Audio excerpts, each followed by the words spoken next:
اور گیس کی load shedding سے چولہے ٹھنڈے پڑ چکے تھے. ہر طرف دہشت گردی کا راج تھا. روز بم دھماکے ہوتے تھے. ہر طرف بدامنی تھی.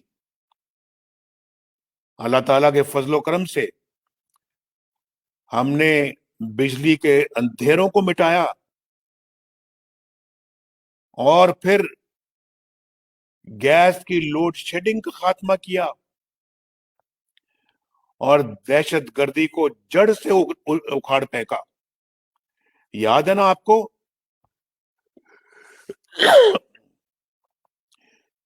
پاکستان کے دفاع کو اللہ کے فضل و کرم سے مضبوط کیا.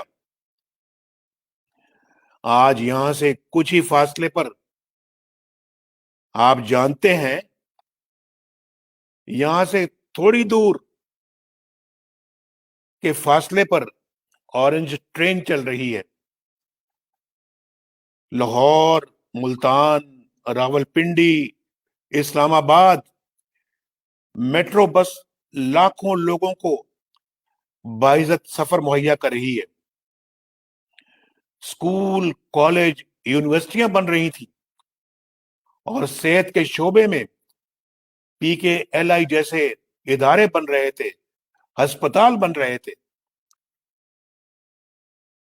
میں ان منصوبوں کی تکمیل پر